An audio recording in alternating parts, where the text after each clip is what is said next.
হৃদয়ের ক্যানভাসে তুমি। পর্ব 13 থেকে 15। লেখিকা তানজিলা আহমেদ স্পর্শিয়া। বাদ দাও, খিদে পেয়েছে, খাইয়ে দাও।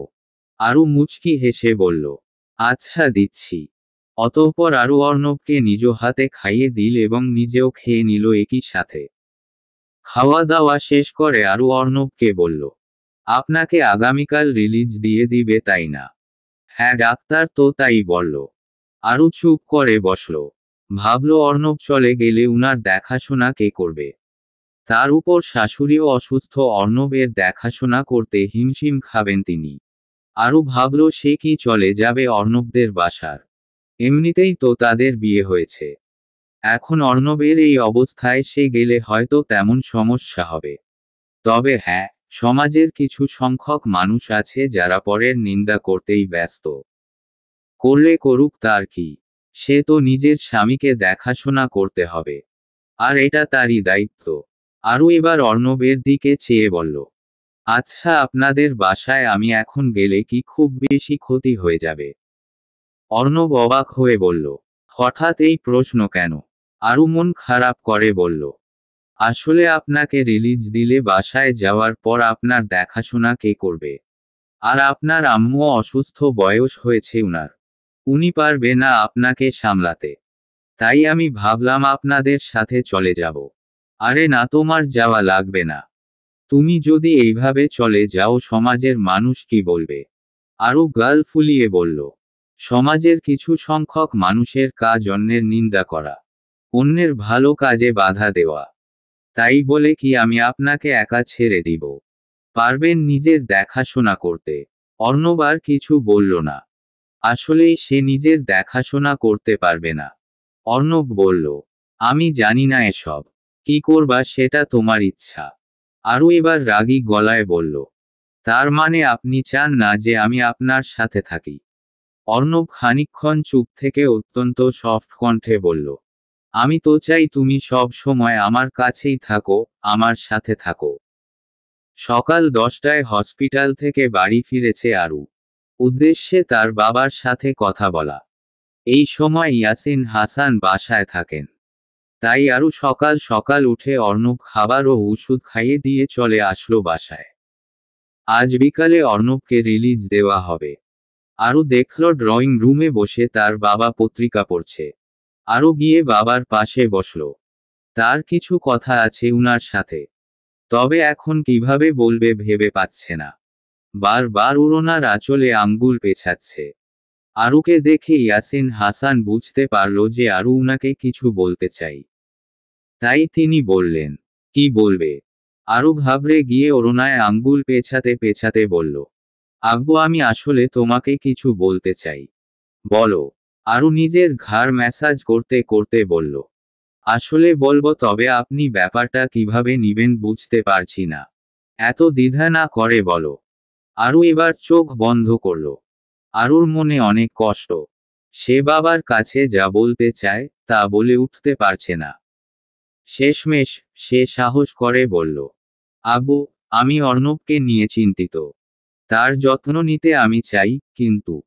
ইয়াসিন হাসান পত্রিকা নামিয়ে আরুর দিকে তাকালেন, কিন্তু কি? আমি জানি আপনি অর্ণবের ব্যাপারে কিছুটা বিরক্ত। কিন্তু আমি সত্যি তার পাশে থাকতে চাই। বাবা কিছুক্ষণ চুপ রইলেন। আরু ভাবছিল, হয়তো তিনি রেগে যাবেন। কিন্তু ইয়াসিন হাসান ধীরে ধীরে বললেন, আমার মনে হয় তুমি তার জন্য যা করছো তা সত্যিই গুরুত্বপূর্ণ। কিন্তু তুমি নিজেকে কি ভুলে যাচ্ছ? আমি জানি, কিন্তু আমি ওর জন্য অনেক চিন্তা করি। ইয়াসিন হাসান মৃদু সুরে বললেন, তোমারও নিজের দিকে নজর দিতে হবে। সবকিছু একা টানতে পারবে না। আরু মাথা নিচু করে বলল, আমি চেষ্টা করব, আব্বু। ঠিক আছে, বাবার কণ্ঠে সমর্থন ছিল, তবে মনে রেখো আমি সব সময় তোমার পাশে আছি।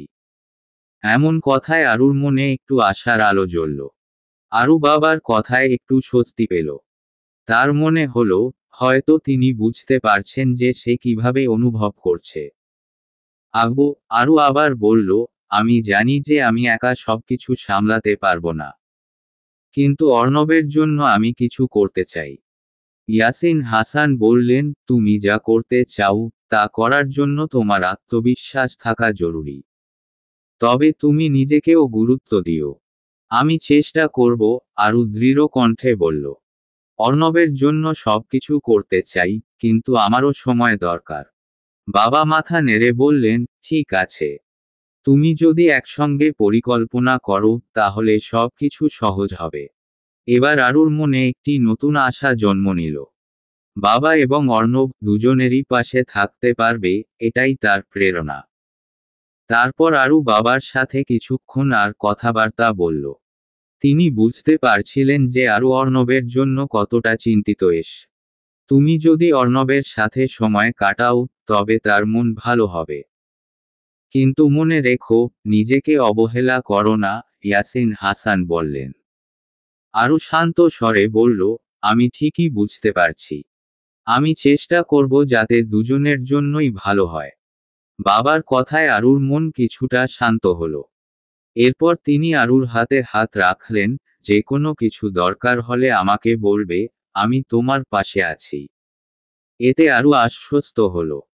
সেই সিদ্ধান্ত নিল, অর্ণবের যত্ন নেওয়ার পাশাপাশি নিজের স্বাস্থ্য এবং মানসিক শান্তির দিকেও নজর দেবে। সন্ধ্যায় অর্ণব হাসপাতাল থেকে ছাড়া পেল। আরু তাকে বাড়িতে নিয়ে এলো। অর্ণব একটু দুর্বল ছিল, কিন্তু তার মুখে আরুর উপস্থিতি দেখে একটি হাসি ফুটে উঠল। তুমি ফিরেছ, অর্ণব বলল। হ্যাঁ, আমি তো সবসময় আপনার সাথে থাকব, আরু মিষ্টি করে উত্তর দিল। এখন তারা একসাথে সময় কাটানোর সুযোগ পাবে, আর এটাই ছিল আরুর জন্য সবচেয়ে গুরুত্বপূর্ণ। তারপর আরু অর্ণবকে বিশ্রাম করতে বলে কিচেনে চলে গেল। সে কিছু খাবার প্রস্তুত করতে শুরু করল। তার মনে একটা ভাবনা চলছিল, অর্ণবের জন্য সুস্থ খাবার বানানো জরুরি। কিছুক্ষণ পর আরু খাবার নিয়ে অর্ণবের কাছে ফিরে গেল। সে দেখল অর্ণব সোফায় বসে একটু ক্লান্ত মনে আছে। এখন আপনার জন্য খাবার নিয়ে এসেছি। আপনি একটু খান, আরু মিষ্টি গলায় বলল। অর্ণব হাসল, তুমি সব সময় এত যত্ন নাও কেন? এটাই তো আমার কাজ, আপনি যদি ভালো থাকেন আমি খুশি। খাবার শেষে অর্ণব বলল, তুমি আমাকে সত্যিই সাহায্য করছো। কিন্তু তুমি নিজেকে ভুলে যাচ্ছ না তো? আরু মাথা ঝুঁকিয়ে বলল, আমি চেষ্টা করছি। অর্ণব হাত বাড়িয়ে তার হাত ধরে বলল, তোমার যত্ন নেওয়াও আমার জন্য গুরুত্বপূর্ণ। একসাথে থাকলে সবকিছুই সহজ হবে। আরু অর্ণবের দিকে তাকিয়ে বলল, আপনি কি এখন ভালো আছেন? অর্ণব মৃদু হাসল, আপনার জন্য ভালো থাকাটা জরুরি। আরু বলল, আপনি যদি একটু বিশ্রাম নেন তবে দ্রুত সুস্থ হয়ে উঠবেন। আমি জানি, কিন্তু আপনার পাশে থাকতে চাই, অর্ণব তার চোখে তাকিয়ে বলল। আরু একটু লজ্জা পেয়ে বলল, আপনার যত্ন নিতে আমি সব সময় প্রস্তুত। তবে আপনাকেও নিজের খেয়াল রাখতে হবে। আমি আপনার যত্ন নিতে প্রস্তুত। তবে আপনারও নিজের খেয়াল রাখতে হবে। অর্ণব পুনরায় আরুর চোখে চোখ রেখে সফট কণ্ঠে বলল, আমার দেখাশোনা করার জন্য আমার বউ আছে। আরু হেসে বলল, আচ্ছা তাই নাকি? হুম। অতঃপর কেটে গেল আরও কিছুদিন। এই কদিনে আরু ও অর্ণবের সম্পর্ক নিয়ে অনেকেই অনেক কিছু বলেছে। তবে সেসব আরু ও অর্ণব কেউই পাত্তা দেয়নি। অর্ণবের অবস্থা এখনো আগের মতোই। এই নিয়ে সবাই ভীষণ চিন্তিত। আরু এই কই দিন অর্ণবের জন্য অনেক কষ্ট করেছে। অর্ণবের সব কাজ আরুর। অর্ণবকে খাইয়ে দেওয়া, গোসল করিয়ে দেওয়া, এমনকি অর্ণবকে ওয়াশরুমে নিয়ে গিয়ে কমোডে পর্যন্ত বসিয়ে দিয়েছে আরু। এবং নিজের পড়াশোনাও ঠিক রাখার চেষ্টা করছে। কিছু না পারলে অর্ণবের থেকে বুঝিয়ে নেই। কয়েকদিন পর মেয়েটার এক্সাম।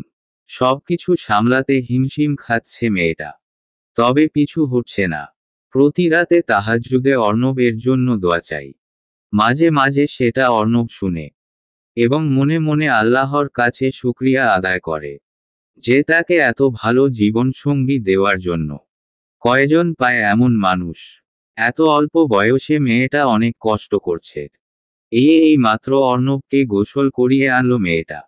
এখন আবার গেছে অর্ণবের কাপড় ধুয়ে দিতে।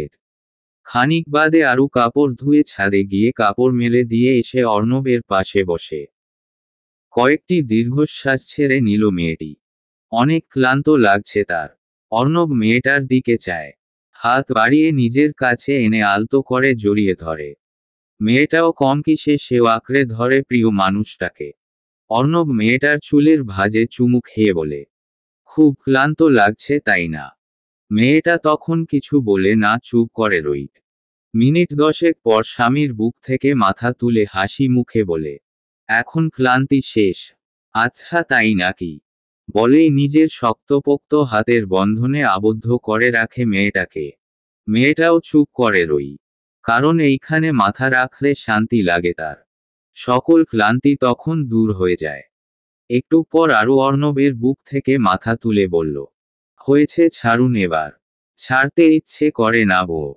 ছাড়ুন, নিজে গোসল করে নিয়েছেন, এখন আমি করব। তোমার সাথে আমাকে আবার নিয়ে যাও।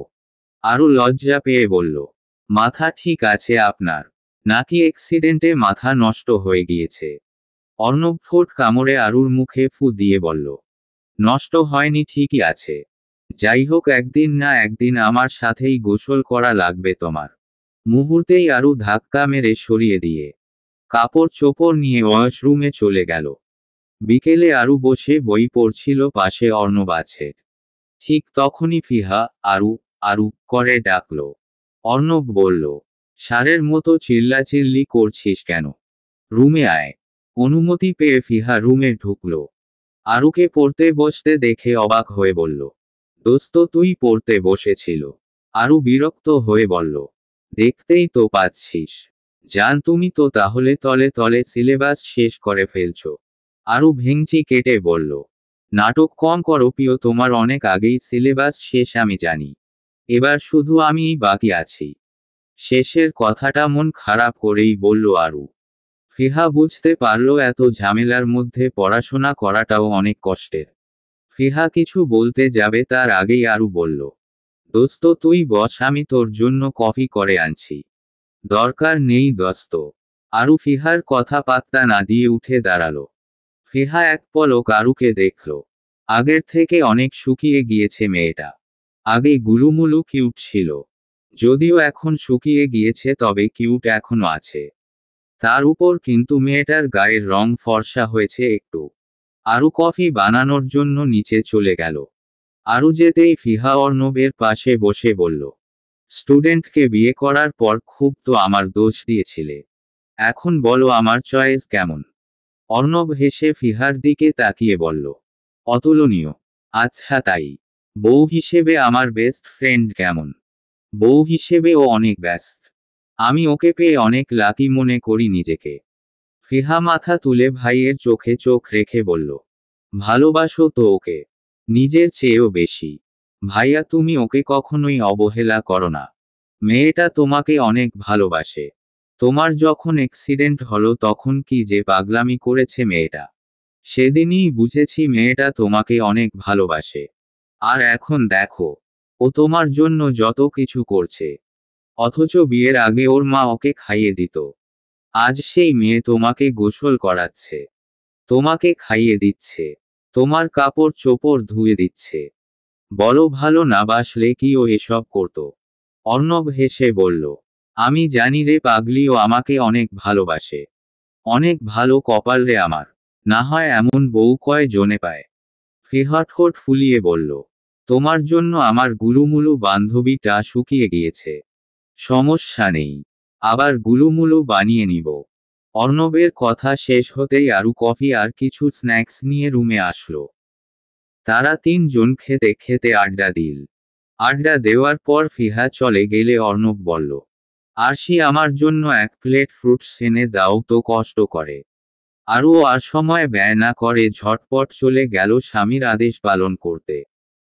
খানিক বাদে এক প্লেট বিভিন্ন ধরনের ফ্রুটস নিয়ে হাজির হলো।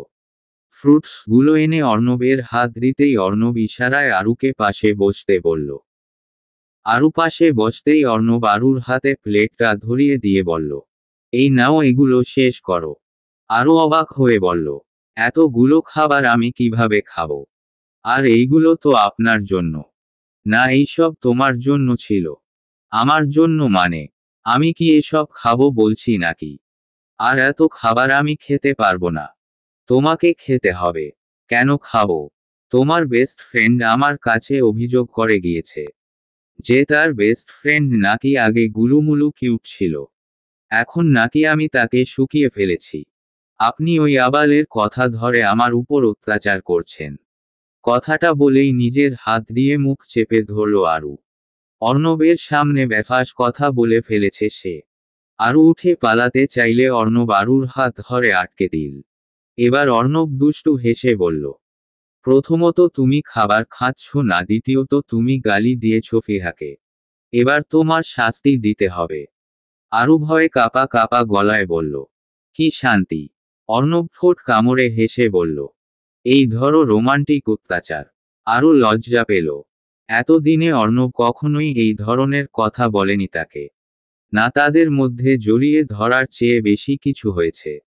তবে এখন লজ্জা ভুলে আরু ফতাফত বলল, এমন শাস্তি চাই না আমার। তাহলে এই খাবারগুলো শেষ করতে হবে।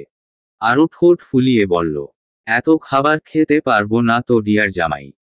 তো আমি কি করব? আচ্ছা, অর্ধেক আপনি খান, অর্ধেক আমি খাই।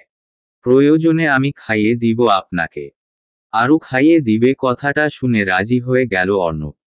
অতঃপর স্বামী স্ত্রী মিলেমিশে খাবারগুলো শেষ করল। এই ধরো রোমান্টিক অত্যাচার। আরু লজ্জা পেল। এতদিনে অর্ণব কখনোই এই ধরনের কথা বলেনি তাকে। না, তাদের মধ্যে জড়িয়ে ধরার চেয়ে বেশি কিছু হয়েছে। তবে এখন লজ্জা ভুলে আরু ফতাফত বলল, এমন শাস্তি চাই না আমার। তাহলে এই খাবারগুলো শেষ করতে হবে। আরু ঠোঁট ফুলিয়ে বলল, এত খাবার খেতে পারবো না তো ডিয়ার জামাই। তো আমি কি করব? আচ্ছা, অর্ধেক আপনি খান, অর্ধেক আমি খাই। প্রয়োজনে আমি খাইয়ে দিব আপনাকে। আরু খাইয়ে দিবে কথাটা শুনে রাজি হয়ে গেল অর্ণব। অতঃপর স্বামী স্ত্রী মিলেমিশে খাবারগুলো শেষ করল। কেটে গেল আরও কিছু দিন। অর্ণব এখন সুস্থ হয়েছে। অর্ণবের সুস্থতা দেখে আরও খুবই খুশি। আজ আরুর মা বাবা আসলো। সবাই মিলে ড্রয়িং রুমে কথা বলছে। এর মধ্যেই হঠাৎ করে ইয়াসিন হাসান মিসেস নার্গিস চৌধুরীর উদ্দেশ্যে বললেন, আরু আমার একটা মাত্র মেয়ে। ওকে নিয়ে আমাদের অনেক শখ আছে। আমরা চেয়েছিলাম আমাদের মেয়ের বিয়েটা ধুমধাম করে দিতে, কিন্তু অর্ণব অসুস্থ হয়ে যাওয়ায় আর দিতে পারলাম না। এখন তো অর্ণব সুস্থ, তাই আমরা চাই বিয়েটা ধুমধাম করে দিতে। কি বলেন আপা? মিসেস নার্গিস চৌধুরীও বিষয়টা ভেবে দেখলেন। তিনি বললেন, আসলেই ভাই, আপনি ঠিক বলেছেন। ওদের বিয়েটা এবার ধুমধাম করে দেওয়া উচিত। আমরা চাইছিলাম যে আরুকে আমাদের সাথে নিয়ে যাব, আর ওর এক্সাম শেষ হলে ওদের বিয়ে দিব। এতক্ষণ মাথা নিচু করে বড়দের কথা শুনছিল অর্ণব, কিন্তু এখন আরুকে নিয়ে যাওয়ার কথা শুনে চোখ তুলে তাকালো সে। সাথে সাথে আরুর চোখে চোখ পড়ল। অর্ণব চোখ নামিয়ে ফেলল। অর্ণব ভাবতে লাগলো আরুর পরীক্ষা হতে আরো কয়েক মাস আছে। এতদিন ছেলেটা আরুকে ছাড়া থাকতে পারবে না। সেটা ভেবেই খারাপ লাগলো অর্ণবের। ছেলেটা মুখ কালো করে বসে রইল। বড়দের মাঝে কিছু বলতে পারবে না সে। মিসেস নার্গিস চৌধুরী ছেলের দিকে তাকালেন একবার। ছেলের মুখ দেখে বুঝলেন আরুকে নিয়ে যাওয়ার কথা শুনে ছেলের মন খারাপ। তিনি ছেলেকে প্রশ্ন করলেন, তুমি কি বলো অর্ণব? অর্ণব কিছুক্ষণ চুপ থেকে কিছু একটা ভেবে সাহস নিয়ে বলল, আমি বাসায় ওকে পড়াচ্ছি। আর ঝামেলার কারণে ও অনেক পড়া মিস দিয়েছে। আমি সেগুলো ওকে পড়াচ্ছি। আর ওর তো মেডিকেল কলেজে পড়ার স্বপ্ন। আমি আগামী পরশু ওর থেকে এক্সাম নেওয়া শুরু করব কিছু বিষয়। তো আমার মনে হয় শুক্রবার ওকে নিয়ে গেলে ভালো হয়। আর এক্সামের আগে এইখানে নিয়ে আসতে হবে, কারণ ওর পড়া বাকি আছে। আমি না পড়ালে ও পড়বে না। এক্সামের কথা শুনে আরু চমকে তাকালো। কই, তাদের মধ্যে তো এক্সাম নিয়ে কোনো কথা হয়নি। তাহলে কি অর্ণব মিথ্যা বলছে? আরু ভাবনার মাঝেই অর্ণবের দিকে তাকালো। অর্ণব সাথে সাথেই সবার অগোচরে আরুকে চোখ টিপ মারল। আরু এবার বুঝতে পারল অর্ণবের মতলব। এর মধ্যে ইয়াসিন হাসান বললেন, ঠিক আছে, তবে অর্ণবের কথাই থাক। আগামী শুক্রবার আরুকে এসে নিয়ে যাব। আর এরপরের শুক্রবারে একেবারে ওদের বিয়ের অনুষ্ঠান করব। ইয়াসিন হাসানের কথায় সবাই সম্মতি দিলেন। অর্ণবের চোখ মুখ উজ্জ্বল দেখালো। অর্ণবের দিকে তাকিয়ে আরু মুচকি হাসল। রাতে খাওয়া দাওয়া করে মাত্রই রুমে এসেছে আরু। অর্ণব তখন খাটে পা ঝুলিয়ে বসে আরুর জন্য অপেক্ষা করছে। সেদিনের পর কেটে গেছে আরো কিছুদিন। আরু আগামী পরশু চলে যাবে বাসায়। যদিও 1 সপ্তাহ পর আবার ফিরে আসবে। তারপরও অর্ণবের মন খারাপ। আরও অর্ণবের অবস্থা বুঝল। সে মুচকি হেসে অর্ণবের পাশে বসে বলল, কি মন খারাপ নাকি মিস্টারের? আরে আমি চলে আসবো তো। অর্ণব আর কিছু বলল না, শুয়ে পড়ল। আরও ফ্রেশ হয়ে এসে লাইট অফ করে শুয়ে পড়ল। কিন্তু আজ অর্ণব আর আরুর দিকে ফিরল না। আরু বুঝল আজ অর্ণবের একটু বেশিই মন খারাপ। আরু পেছনে থেকে অর্ণবকে জড়িয়ে ধরে বলল, এইদিকে ফিরুন। অর্ণব চুপ, কিছুই বলল না। আরু এবার মুখ গোমড়া করে বলল, আমার সাথে কথা না বললে কিন্তু আমি বাবাকে বলে বিয়ের ডেট পিছিয়ে নিয়ে যাব। মানে এক্সামের পর। অর্ণব ফট করে আরুর দিকে ফিরে বলল, প্লিজ এমন করো না। তো আপনিই তো কথা বলছেন না। তুমি চলে যাবে তাই আমার ভালো লাগছে না। আমি চলে আসবো না কিছু দিন পর। তারপরেও। আচ্ছা বলুন কি করব এখন? অর্ণব এবার বউয়ের দিকে তাকালো। মেয়েটা খুবই মায়াবী, মেয়েটার চোখে অন্যরকম নেশা। ওষ্ঠ দুটো গোলাপের পাপড়ি নেয়। ঘোর লেগে গেল অর্ণবের। এক ঝটকায় মেয়েটাকে বুকে জড়িয়ে নিল। এভাবে কিছুক্ষণ থাকার পর ছেলেটি মেয়েটির ওষ্ঠ মুখে পুরে নিল। আরুর চোখ তখন বেরিয়ে আসার উপক্রম। খানিকক্ষণ পর আরু ঠোঁটে মৃদু ব্যথা অনুভব করল। সেই সাথে নিঃশ্বাস আটকে আসছে তার। তখন অর্ণব আরুর ওষ্ঠ ছেড়ে আরুর গালে চুমু খেল। মেয়েটির গালে হাত ডুবিয়ে চোখে চোখ রেখে সফট কণ্ঠে বলল, আরশি অনুমতি দিবা আমাকে? আরু বুঝল অর্ণব কিসের অনুমতি চাইছে। আরু ভাবল আজ না হয় কাল এমন কিছু হবেই। আরু অর্ণবের চোখে তাকালো। ছেলেটার চোখে অন্যরকম নেশা। আরু অর্ণবের চোখের নেশায় মত্ত হয়ে গেল। হাত বাড়িয়ে জড়িয়ে ধরল ছেলেটাকে। অর্ণব আরুর সম্মতি পেয়ে পুনরায় ওষ্ঠে ওষ্ঠ ডুবালো। আরু খামছে ধরল অর্ণবের পিঠ। অতঃপর দুজন দুজনের ভালোবাসা গভীরভাবে উপলব্ধি করল। সকাল 7টায় আরুর ঘুম ভাঙল। সে ঘড়ির কাঁটার দিকে তাকিয়ে অবাক হল। আজ অনেক দেরি হয়ে গিয়েছে। শেষ রাতে গোসল করে ঘুমিয়েছিল তারা। কিন্তু এখন উঠতে দেরি হলো। আরও একবার অর্ণবের দিকে তাকালো। ছেলেটা তাকে জড়িয়ে ধরে ঘুমিয়ে আছে। চুলগুলো এসে চোখে পড়ছে। আরু হেসে অর্ণবের চুলগুলো সরিয়ে দিয়ে বলল, স্যার উঠুন। অর্ণব নড়ে চড়ে আবারও আরুকে জরিমানা ধরে ঘুমিয়ে পড়ল। আরু এবার অর্ণবের কানের কাছে মুখ নিয়ে বলল, স্যার উঠুন, 10টা বেজে গেছে। চলবে।